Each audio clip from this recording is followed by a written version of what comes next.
Lalu kemudian semua mereka dijadikan tanah. Nah, itu untungnya binatang. Jadi kalau ada kucing mencakar kucing yang lain dalam keadaan berebut istri, kucing kan suka berebut istri, Pak. Ya, gara-gara berebut istri mereka cakar-cakaran. Makanya orang hari ini kalau berantam gara-gara berebut istri, berebut pacar, nah itu keturunanku kucing.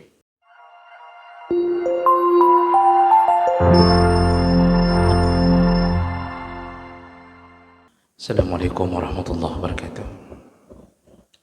Innal hamdalillah nasta'inuhu wa nastaghfiruh wa na'udzu bihi min shururi anfusina wa min sayyiati a'malina. May yahdihillahu fala mudilla lahu wa may yudlil fala hadiya lahu. Asyhadu an la ilaha illallah wahdahu la syarika lahu wa asyhadu anna Muhammadan 'abduhu wa rasuluhul karim. Allahumma shalli wa sallim على نبينا المصطفى محمد وعلى آله وأصحابه أجمعين. أما بعد، رب اشرح لي صدري ويسر لي أمري واحلل عقدة من لساني يفقهوا قولي. Segala puji bagi Allah, kemudian salawat dan salam pada Rasulullah, pada keluarga dan seluruh sahabat-sahabatnya. Ya Allah muliakan insyaAllah jamaah maghrib dan Aisyah. Kita masih membahas melalui kitab Adabul Mufrad karangan Imam Al-Bukhari, yaitu tentang memuliakan budak. Namun ini sama maksudnya dengan memuliakan orang yang menjadi pembantu atau menjadi bawahan kita, karena budak sudah tidak ada. Maka yang dimaksud di sini juga berlaku pada orang-orang yang kita pekerjakan. Baik, kita akan bacakan beberapa hadis. Yang pertama hadis dari Ammar bin Yasir, qal la yadribu ahadun 'abdan lahu wa huwa zalimun lahu illa uqida minhu yaumal qiyamah. Rasulullah sallallahu alaihi wasallam menyebutkan, kalau ada seseorang yang memukul budaknya dalam keadaan terzalimi, artinya tidak berhak dipukul budaknya. Budak itu bukan budak yang ahli maksiat, bukan budak yang melarikan diri dari tuannya lalu dipukulnya, ya, artinya dipukul, disiksa dalam keadaan terzalimi. Illa uqida minhu yaumal qiyamah, maka setiap pukulan itu pasti ditegakkan pengadilan oleh Allah di hari kiamat. Nah, ini hadis ini itu ingin disampaikan oleh Nabi sallallahu alaihi wasallam. Jangan sampai para majikan mengira bahwa budaknya atau orang-orang yang dipekerjakannya, yang dibayarnya, itu boleh diperlakukan suka-suka.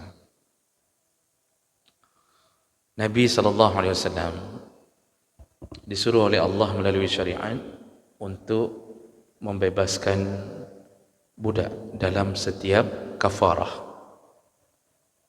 Dalam setiap kafarah, penebusnya adalah membebaskan budak. Tujuannya adalah perbudakan supaya hilang, untuk mengangkat derajat seorang mukmin, bahwa mukmin tidak diperlakukan sebagai budak.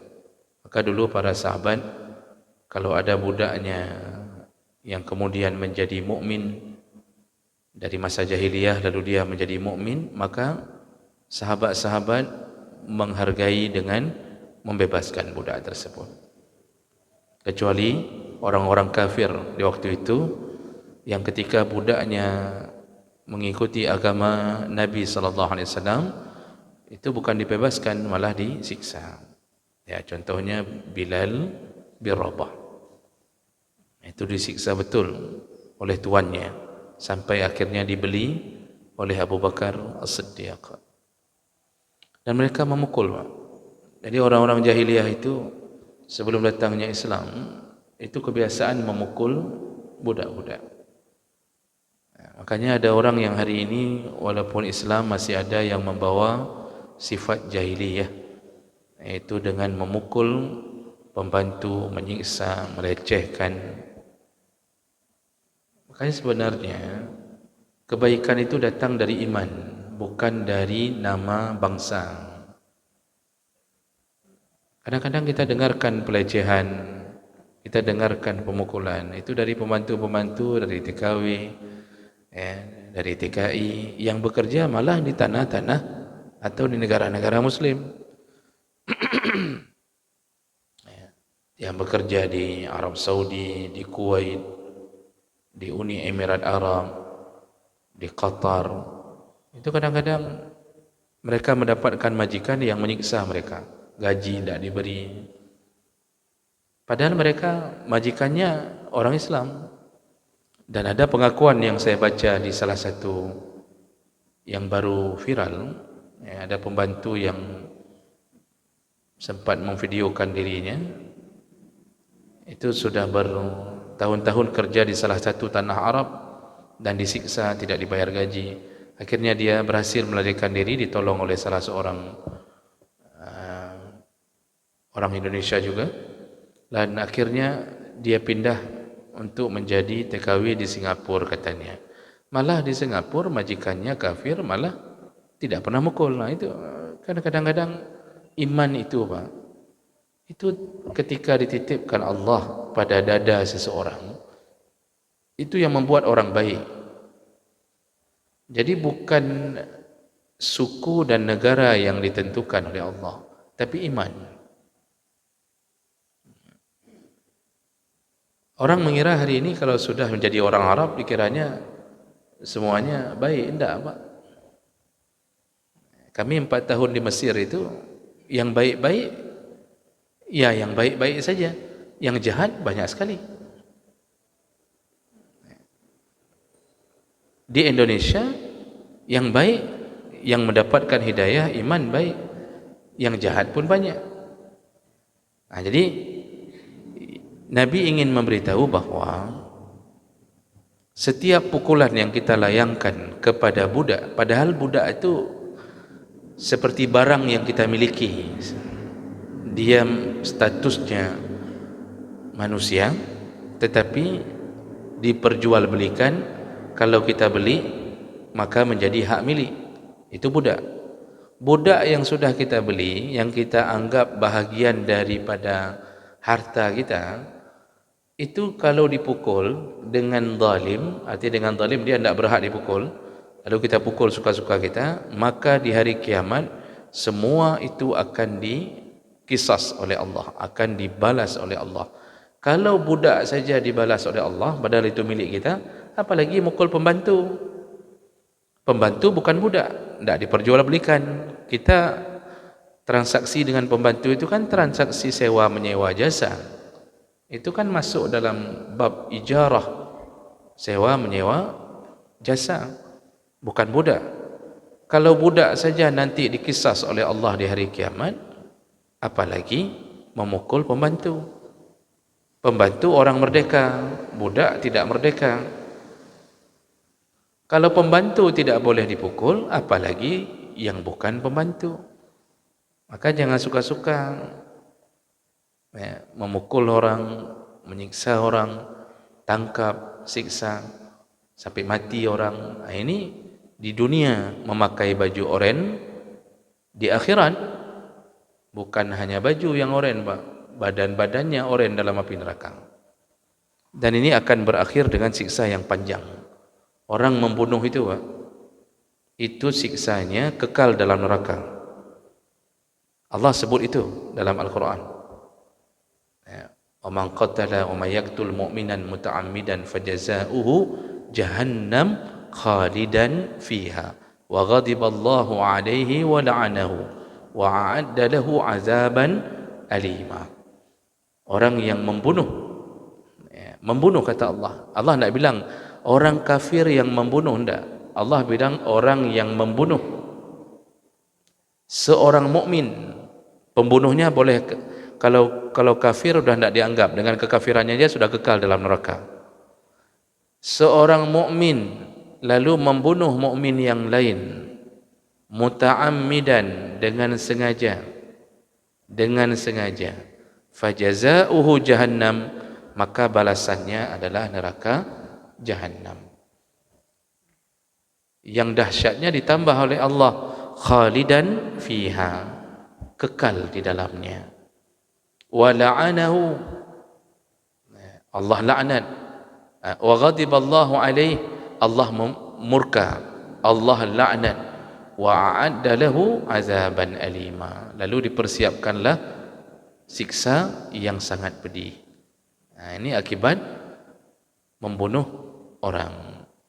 Maka memukul nanti dikisas oleh Allah sesuai dengan pukulan itu. Tapi yang namanya yaumul qiyamah, segala balasan itu melebihi balasan dunia. Jangankan kita, ini dikuatkan dalam beberapa hadis lain, Pak. Di antaranya Rasulullah mengatakan, hadis dari Abi Hurairah, man daraba darban, barang siapa yang memukul satu pukulan, uktussa minhu yaumal qiyamah, maka dikisas oleh Allah di hari kiamat. Barang siapa yang memukul orang dengan satu pukulan, darban, jadi tidak sampai membunuh. Kita tumbuk orang, kita tampar orang tanpa ada penyebab yang membolehkan dia untuk dipukul. Karena dalam Islam itu yang boleh dipukul itu pertama anak-anak yang sudah baligh tidak mau solat. Itu boleh dipukul, itu pun pukulannya tidak boleh di wajah. Ambil rotan, pukul di betisnya, pukul di pahanya. Itu boleh. Lalu yang boleh dipukul yang kedua, seorang istri yang nusyud. Bukan istri salihah, istri nusyud. Allah mengatakan wallati takhafuna nusyuzahunna fa'iduhunna wahjuruhunna fil bait wadribuhun. Kalau istri sudah mulai ada tanda-tanda nusyud, sudah diingatkan berkali-kali, masih juga main TikTok dengan joget-joget, masih memamerkan auratnya ke orang lain, mulai selingkuh, Allah mengatakan pertama nasihati, yang kedua pisahkan ranjang. Maksud pisah ranjang, boleh tidak bicara-bicara untuk memberi efek jera, itu tak mesti 3 hari, Pak. Sebulan pun boleh tak bicara sama isteri untuk memberi efek jera. Nanti yang jera siapa? Suaminya. Si bulan ada pegang abang inang tu. Yang jera bukan isteri, suaminya, Pak. Isteri santai aja, asal ada HP di tangan, uang belanja masih ada, mana ada jeranya.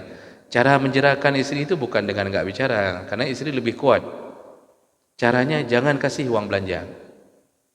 Itu jerah itu biasanya itu. Tahan uang, semua uang tahan. Dompet-dompet sembunyikan, pin-pin ATM merubah. Dari 1, 2, 3, 4, 5, 6 merubah. Itu baru jerah, Pak.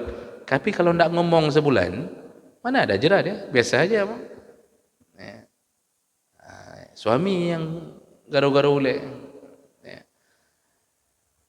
Kalau tidak dengar juga isteri ini sudah nusyud, baru wadribuhun, pukullah dia. Itu orang kedua yang boleh dipukul. Isteri kalau nusyud. Kalau nusyud, Pak. Kalau isteri baik-baik jangan coba dipukul, Pak. Isteri baik-baik itu jangan dipukul, dibelai-belai, disayang-sayang. Yang dipukul isteri nusyud, pembangkang. Itu orang kedua. Nanti berikutnya orang yang boleh dipukul adalah orang-orang yang melakukan maksiat-maksiat yang layak mendapatkan hudud, layak mendapatkan hukuman. Contohnya pencuri, itu potong tangan. Mabuk, cambuk 80 kali. Berjudi, cambuk 80 kali. Berzina, ya, belum pernah menikah, berzina, cambuk 100 kali. Sudah pernah menikah, masih berzina, rajam, hancurkan kepalanya, badannya, lempar batu, rajam sampai mati. Ya, itu yang boleh. Selain itu, satu lagi, orang yang mengancam kita, itu sikat terus. Kita dibegal tengah jalan, kebetulan kita bawa stang mobil, kita pergi ke masjid subuh pakai motor, yang kita bawa stang mobil, datang begal, hancurkan terus itu. Jadi tidak usah merasa takut, kecuali yang kita bawa stang sepeda, itu agak takut sikit kita, Pak. Dia pakai pedang. Ini kalau kita punya senjata, bolehkah kita melawan begal itu? Boleh. Terbunuh dia, dosakah kita? Tidak. Cuma dibodohi aja di dunia, kita ditangkap, Pak. Jadi kita dibodohi dengan hukuman. Padahal yang memberi hukuman tahu ini bodoh. Kalau kena sama dia tidak terima juga kalau diperlakukan begitu. Misal ada hakim menjatuhkan hukuman, karena kamu membunuh begal, kamu dipenjara 2 tahun. Kalau dia dibegal, dia bunuh begal, dia tidak terima juga dihukumi 2 tahun, Pak. Dia itu menjatuhkan hukuman di luar akal sehatnya. Makanya hakim-hakim yang begitu, Pak, itu sebenarnya hakim-hakim tidak sehat, otaknya tidak sehat, cuma jadi hakim. Itu biasanya lulus karena sogok. Begitu-begitu modelnya. Iman tidak ada, salat tidak ada, begitu. Jadi ini kelompok orang yang boleh dipukul. Selain itu, hanya karena ribut-ribut saja, ribut-ribut dengan tetangga, kemudian kita ambil parang, lalu kita ambil tongkat, kita pukul orang, Pak. Apa kata Nabi? 1 pukulan dibalas Allah dengan 1 pukulan di hari kiamat. Jadi dikisas betul. Tidak akan ada yang dilewatkan Allah walaupun 1 pukulan. Itu nanti hakimnya adalah Allah. Wa huwa ahkamul hakimin. Dialah hakim yang paling adil. Bayangkan, Pak, kalau kita pernah merasa bahwa kita pernah menyiksa orang, memukul orang atau membunuh orang, maka segera taubat. Taubatnya tetap diterima. Karena nanti ada yang mengira, kayak mana kita mau diterima taubat seorang pembunuh? Kan korbannya sudah mati, keluarganya sudah bersedih, anak sudah yatim, istri sudah jadi janda. Selain daripada kesyirikan, semua diberi taubat oleh Allah. Jangankan 1 orang membunuh, yang pernah membunuh 100 orang, yang pernah membunuh 100 orang dalam hadis riwayat Bukhari Muslim, sudah pernah membunuh 100 orang, lalu berjalan menuju pintu taubat, dia ingin menemui seseorang di kampung yang lain untuk bertaubat dan bergabung dengan orang-orang saleh. Ternyata tidak sampai ke kampung itu, meninggal di tengah jalan. Belum sempat melakukan taubat, baru keinginan untuk taubat, meninggal di tengah jalan. Lalu malaikat azab dan malaikat rahmah berebut untuk mengambil orang ini, apakah mau diazab atau dimasukkan surga. Terjadilah dawa-dawi antara malaikat ini sampai diturunkan malaikat ketiga. Malaikat ketiga ini yang memutuskan hukuman berdasarkan permintaan Allah. Disuruh ukur jasad orang pembunuh ini, disuruh ukur. Kalau mendekat ke kampung yang dia akan tuju untuk menuju taubat, maka dia masuk surga. Kalau lebih dekat kepada kampung yang dia membunuh terakhir, korbannya yang terakhir, kalau lebih dekat ke sana jasadnya, maka dia masuk neraka. Diukurlah. Ternyata ketika diukur, disebutkan oleh Nabi, jasadnya lebih dekat sejengkal, shibran, kata Rasulullah, shibran, lebih dekat sejengkal ke kampung yang dia akan bergabung untuk menuju taubat. Apa kata Allah? Dia ahli surga karena sudah merencanakan taubat. Maka pembunuh bisa taubat. Cuma Yang qisas, hak manusia yang kita tumpahkan darahnya tetap diadili. Nanti kita taubat kita nanti dihadapkan dengan orang pertama korban. Pertama korban itu dihadapkan. Korban itu menuntut, tapi kita sudah taubat. Allah Subhanahu wa taala tidak akan mengingkari janji. Itu masalah diampunkan kalau orang taubat tetap tidak akan diingkari. Maka si pembunuh untuk diberi oleh Allah rasa balasan untuk rasa sakitnya, maka dia pun dimasukkan surga karena penyebab dibunuh. Orang kalau sudah dinampakkan surga, Pak, nanti ada hadis lain, Pak. Hadis itu saya matanya sudah lupa-lupa ingat. Hadis itu begini, nanti ada dua orang yang mau dihadapkan di pengadilan Allah, lalu Allah nampakkan surga kepada korban. Lalu Allah mengatakan, bagaimana kalau engkau kutawarkan ini? Apakah engkau mau memaafkan saudaramu yang dulu menyakitimu ini? Ini pahalanya. Kalau engkau mau maafkan, pahalanya engkau dapat ini. Apa? Surga. Jadi nampakkan surga. Begitu dilihat surga oleh si korban ini, langsung dia mengatakan, ku maafkan ya Allah.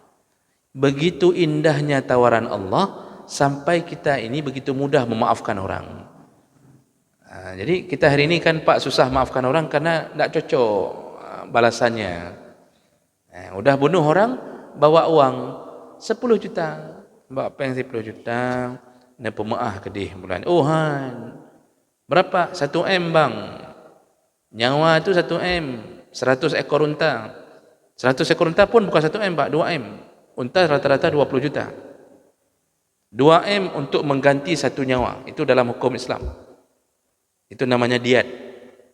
Orang kalau dah dibawa 1 M, bawa 1 M.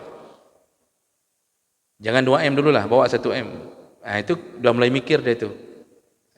Kayak mana ya, tapi ya gimana? Gagahlah. Gagah nak berpulang, gajilah ni. Si anak pun bilang, mak lebih hebat laginya daripada anak ayah teruji hanapeng, kata dia anak. Lebih hebat mati ayah ada pinapeng, kata dia. Ni anak kurang ajar juga ni memang. Jadi Bapak Ibu yang Allah muliakan, begitu hadis itu berbunyi, Pak. Dinampakkan surga oleh Allah, engkau mau maafkan orang ini. Begitu dia lihat surga, aku maafkan ya Allah, maka dia dapat surga. Makanya orang-orang yang hari ini dipukul, dibunuh, kalau Allah ingin mengadili dengan seadil-adilnya, maka bisa termaafkan kalau orang ini betul-betul taubat sebelum matinya. Jadi si pembunuh bisa masuk surga dengan taubatnya, si korban masuk surga karena kezaliman yang jatuh ke atasnya. Mungkin si korban akan mengatakan nanti, untung dibunuh.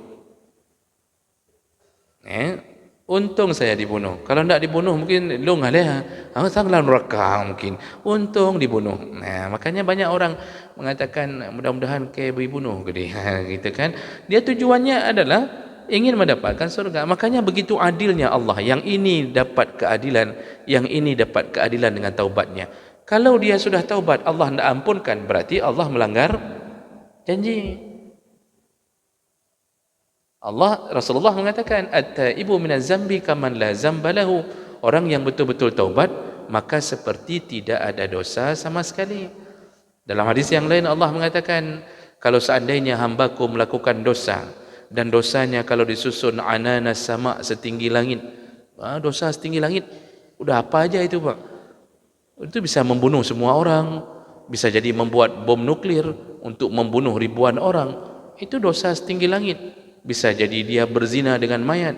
Itu dosa-dosa yang disusun setinggi langit. Apa kata Allah?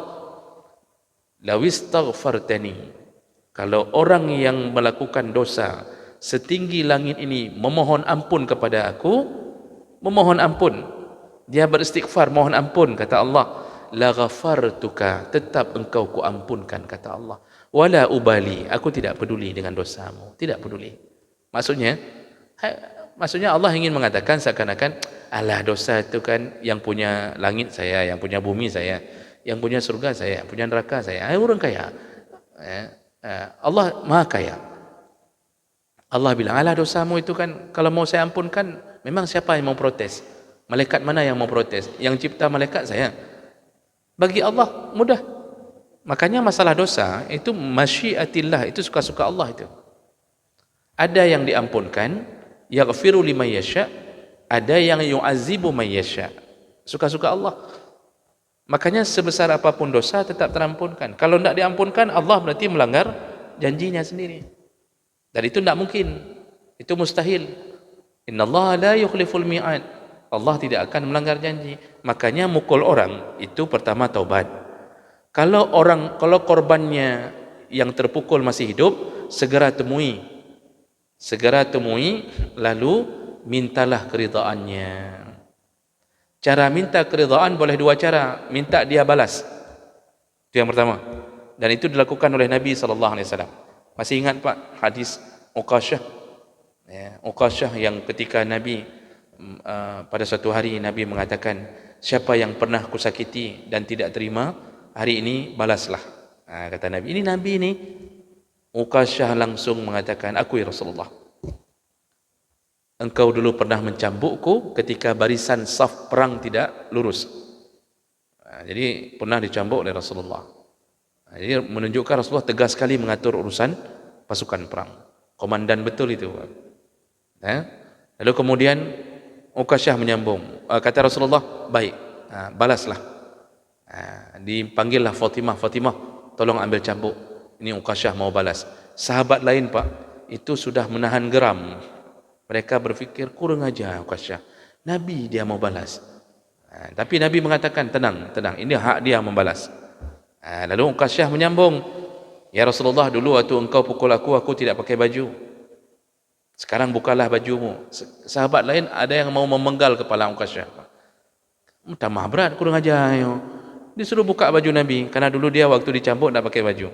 Akhirnya Nabi mengatakan, tenang, dibukalah baju Nabi. Lalu kemudian Uqashah memegang cambuk, mendekat ke Nabi. Ternyata beliau memeluk Nabi, mencium punggung Nabi SAW. Lalu terurai air matanya dan dia mengatakan, sudah lama aku menginginkan kulitku bisa menempel di kulitmu ya Rasulullah. Dan hari ini kutemukan kesempatan itu. Langsung Rasulullah mengatakan, wahai sahabat, kalau engkau ingin melihat salah satu penduduk surga, lihatlah Uqashah. Karena jasad menempel pada jasad Nabi, kulit Nabi, itu orang-orang yang akan bersama Nabi di surga. Maka istri Nabi Pak, itu surga semua. Istri Nabi surga semua. Hari-hari mereka memang bersama Nabi, makanya dilarang kawin oleh Allah. Istri-istri Nabi itu tidak dikasih kawin lagi oleh Allah. Jadi tetap di bawah lindungan nama Nabi SAW sebagai suami yang terakhir. Jadi begitu Pak, cara minta maaf suruh balas. Siapa yang dulu kita pernah pukul Pak? Tapi bukan pukul yang hak ya. Kalau pukul yang hak, tak usah minta balas. Tak usah minta dibalas. Misal guru mukul anak-anak tak mau salat waktu di pesantren. Waktu anak itu sudah jadi kadis, sudah jadi kepala dinas, dia datang, nyompat guru ke, ini gurumu nak, dulu bapak pernah mukul kamu, sekarang balaslah. Ini guru bangai. Guru tak apa-apa pukul anak kalau tujuannya mendidik anak, tak apa-apa. Apalagi kalau dia nak mau salat di pesantren, dicukur, dipukul, tak apa-apa, tak usah minta balas. Tapi yang kita memukul orang zalim Pak, di jalan, gara-gara kita agak sedikit keserempet, lalu langsung kita tampar, kita pukul, ketemui dia, suruh balas. Itu cara minta maaf yang pertama. Oh, tidak mau begitu? Boleh kalau dia, cara kedua, dia memaafkan. Datangi rumahnya, minta maaf, diminta diridai. Agar mudah untuk diridhakan, jangan datang dengan tangan kosong. Ini minta maaf sama orang, datang tangan kosong Pak. Mana mau orang minta kasih maaf? Bawalah NMAX, coba bawa NMAX satu yang baru. Saya minta maaf sebagai hadiah karena saya melakukan kesalahan. Ini NMAX ini menjadi milikmu. Itu Pak, belum pun kita minta maaf, dia sudah mengatakan enggak apa-apa, sudah saya lupakan itu, tidak ada masalah lagi. Itu kalau bawa NMAX. Kalau cuma bawa gula sekilo, belum tentu dimaafkan. Ya ada kayak maaf bagok mesaka sekilo mak. Minta maaflah ni gula sekilo. Mana mau dimaafkan? karena hidupnya lebih pedih daripada manisnya gula itu. Jadi Bapak Ibu yang Allah muliakan, kalau tidak selesai di dunia, maka tunggu di akhirat. Di akhirat itu tidak ada lagi urusan. Kalau tidak sempat taubat, di akhirat dikisas satu pukulan, balas satu pukulan. Tapi pukulan di akhirat tidak sama dengan pukulan di dunia. Dan terakhir, sebagai jangankan kita sesama manusia yang punya akal, sesama hewan yang tidak punya akal pun dikisas. Itu nanti hukuman di akhirat. Makanya Nabi mengatakan melalui hadis Abi Hurairah, la tu'addunnal huquq, kata Rasulullah, akan ditegakkan hukuman oleh Allah, yaitu hukuman ila ahliha, kepada setiap korban yang terzalimi, ditegakkan hukuman. Qisas dibalas, ditegakkan, jadi balas. Semua, kata Rasulullah, ila ahliha, semua.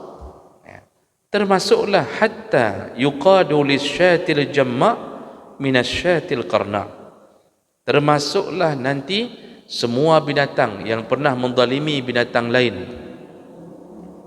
Contoh di sini disebutkan asyad al-jamma, yaitu kambing yang tidak bertanduk,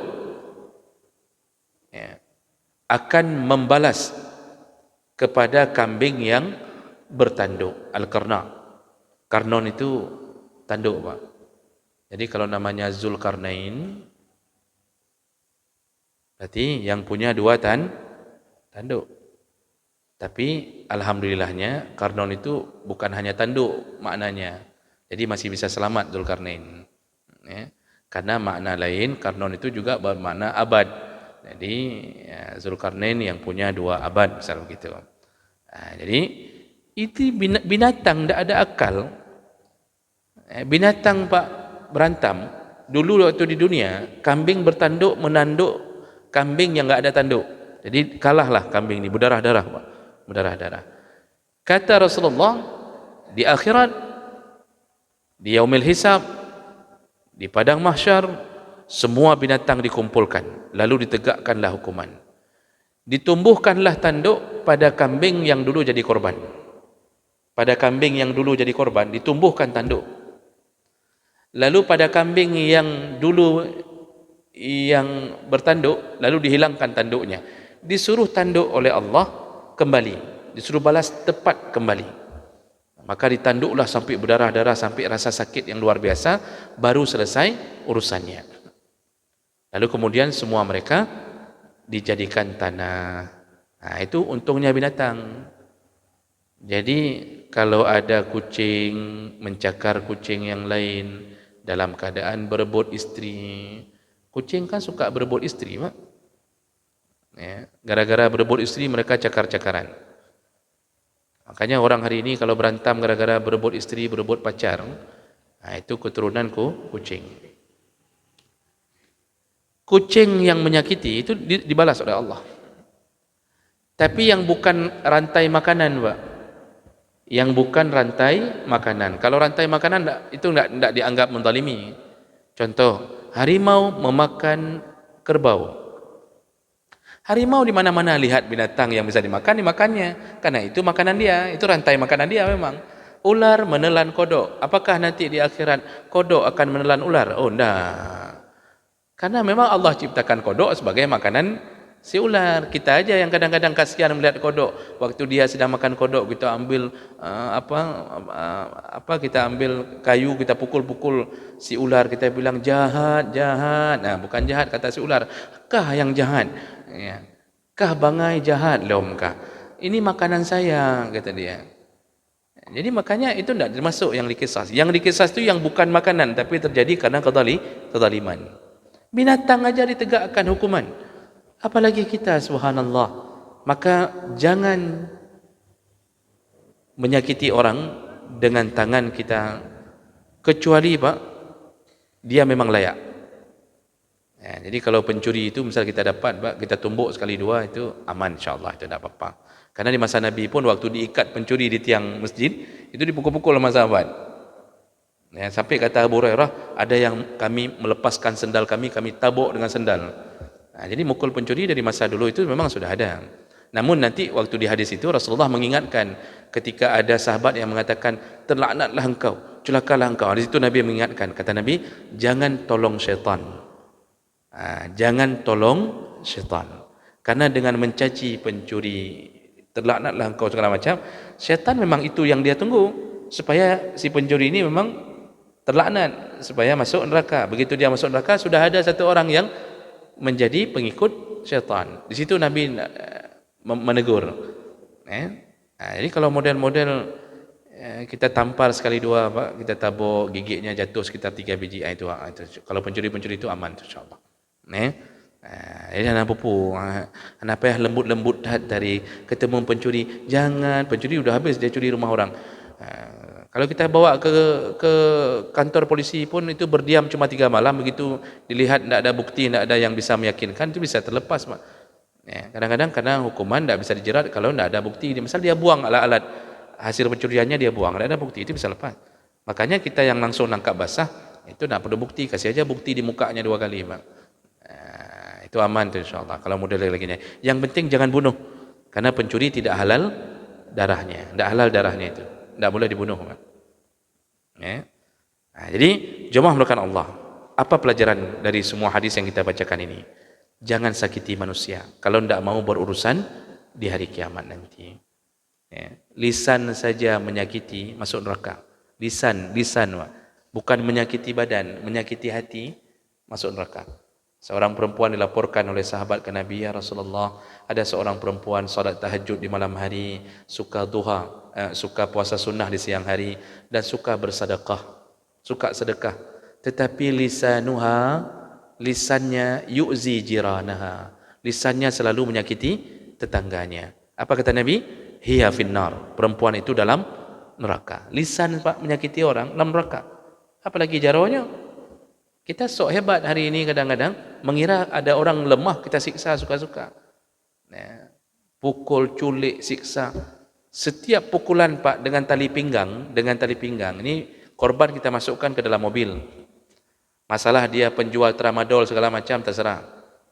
Yang pasti dia tidak halal darahnya untuk dibunuh.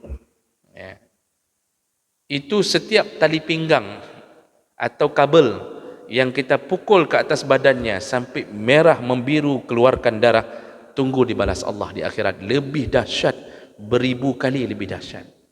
Hari ini orang anggap remeh. Kenapa? Merasa hebat, merasa bahwa tidak mungkin dia dilawan, dia punya kuasa segala macam. Makanya dunia ini tidak dibuat abadi oleh Allah. Kalau dibuat abadi, rugi kali kita yang korban, Pak. Yang abadi itu akhirat. Dunia sengaja tidak dibuat abadi. Kalau dibuat abadi, kita tidak bisa menagih rasa sakit hati kita, Pak. Hutang kita tidak dibayar, mau ke mana kita tagih kalau tidak ada kiamat? Pencurinya sudah pergi, yang berhutang sudah lari, uang kita 100 juta hilang. Kalau tidak ada kiamat, ke mana mau kita tagih? Seandainya abadi dunia ini, Pak, kita sudah 1000 tahun, umur kita sudah 10.500 tahun misalnya. Sudah stroke, sudah berulang-ulang, Katri Bega stroke, Mak. Tidak habis-habis dunia ini, tidak habis-habis, Pak, nak mati-mati. Ditipu orang sudah 500 kali. Kemana kita mau tagih? Maka perlu kiamat. Bersyukurlah ada kiamat. Setiap rasa sakit hati, rasa sakit badan, kita bisa menagihnya nanti di akhirat. Di dunia sabar-sabar dulu. Sedunia sabar-sabar dulu. InsyaAllah tidak ada yang terlewatkan sedikit pun dari sisi Allah Subhanahu Wa Taala. Tidak ada. Makanya itu hati-hati berlaku kezaliman pada manusia. Baik. Berapa menit lagi? Habis waktu? Oh, saya salah lihat jam. Bagaimana tengah 7 menit? Ya sudahlah kalau begitu, karena waktu sudah habis. Yang penting kita dapatkan kesimpulan bahawa beberapa hadis ini menyebutkan jangan berlaku zalim dengan pukulan-pukulan terhadap manusia. Mudah-mudahan bermanfaat dan semoga yang hadir Allah telah catatkan pahala yang berlimpah. Subhanakallahumma bihamdik, asyhadu an la ilaha illa anta, astaghfiruka wa atubu ilaik. Wassalamualaikum warahmatullahi wabarakatuh.